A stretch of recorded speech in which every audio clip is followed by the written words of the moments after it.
Welcome to At Your Library. I'm your host, Cathleen Clifford. Joining me today in conversation about our annual One Book, One Region are Groton Public Library Librarian and Adult Services Program and Partnership Coordinator Ann Campbell, and Phyllis Wong, historian, educator, author, and currently First Lady of Connecticut College.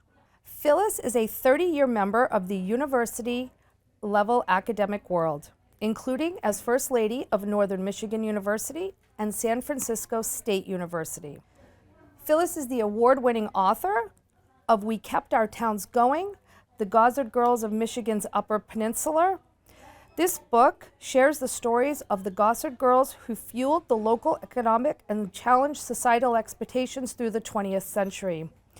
Her book has won 2 awards, the Michigan Notable Book and the UPPAA Notable Book Award, both in 2023. Phyllis has lived in San Francisco, Michigan, and has been involved in the community reads and is here today representing Connecticut College. Welcome. Thank you very much. Thank you. So every year we do a One Book, One Region. It's a book that is chosen and that we discuss it through the community. Anne, could you tell us the history of the One Book, One Region? Absolutely, absolutely. We're actually in our 21st year. We started in 2002. There was an idea in the community. A local reporter had seen it somewhere else and said, well, Groton should do this. Groton should have a one book. So our director at the time organized area libraries and librarians and community people, and we chose a book for the community to read. And that book was Snow in August by Pete Hamill back in 2002. And over the years, we've had nonfiction, fiction, graphic novels, we did just a slew of different books. And then in 2016, and I'm not quite clear how Conn College came on board with this, but I think they the faculty at the time approached Betty Ann and said, we'd like to get involved. So that year we did Just Mercy by Brian Stevenson about racial injustice, and the Conn College has been on board ever since, and they help fund most of the programs. We're also funded by Connecticut Humanities. We've been on the table that long, so we've been going for quite a while. Yeah. So we did with Conn College, we did Just Mercy, Homegoing, Exit West, Hey Kiddo, Crazy Brave, Interior Chinatown, Being Human, and this year, What the Eyes Don't See. Yes, so let's jump right into that. This year's book is titled What the Eyes Don't See, A Story of Crisis, Resistance, and Hope in an American City by Mona Hanna Atisha. Did I say that right? Atisha. It's a mouthful name. We're going to talk about this book. Phyllis is going to introduce the book, tell us about it, and we're going to talk about ways and why it is important for our community here in Groton, Connecticut, and what we can learn from this book together. All right, thank you. What the Eyes Don't See is an inspiring story of how Dr. Mona Hanna Atisha, along with a team of researchers, parents, friends, and community leaders, discovered that the children of Flint, Michigan were being exposed to lead in tap water. Mona, a pediatrician, battled her own government as well as a brutal backlash to expose the truth to the world. Paced like a scientific thriller, it really is. What the Eyes Don't See reveals how misguided austerity policies, broken democracy, and most importantly, bureaucratic indifference placed an entire city at risk. At the center of the story is Dr. Mona herself, an immigrant, a doctor, a scientist, and a mother whose family activist roots inspired her pursuit of justice. It's fabulous how she co-mixes her family with this story.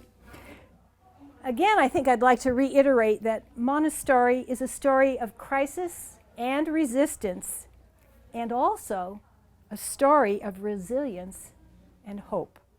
It is an important story, and I hope that you all will read it. Thank you. How do you see either Anne or Phyllis, how do you see this book being read in the community of southeastern Connecticut having parallels to this book that took place in Flint, Michigan? How can we learn here about something that happened there?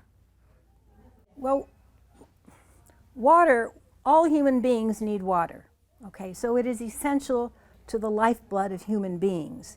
And so listening to this story that Mana tells us makes us think about our own place, where we are, and how, not only how they had to react and do things, but also the possibilities for us if it's something that we think that we need to look into. So it's a story of all human beings.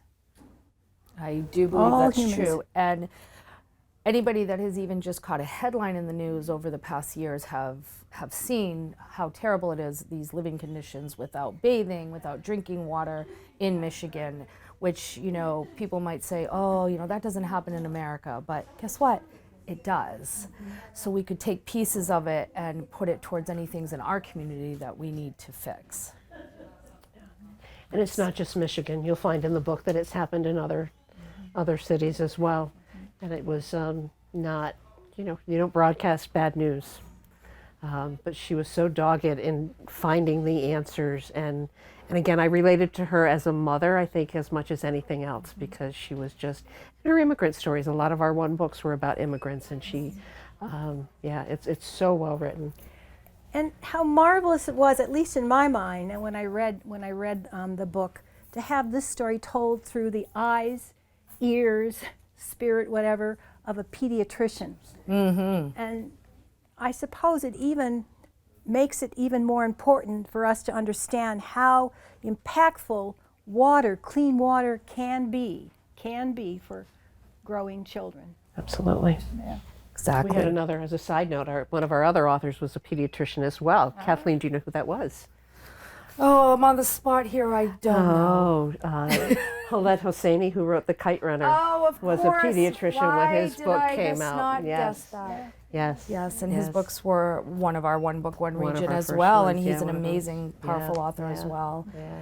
I feel that the Groton community, through this One Book, One Region program, has been able to introduce topics and bring important authors to our forefront, and this program is something that's very, very important, and I love that it's been going on for 21 years, and I forgot about our buddy, but I've attended most of them, and they are so important.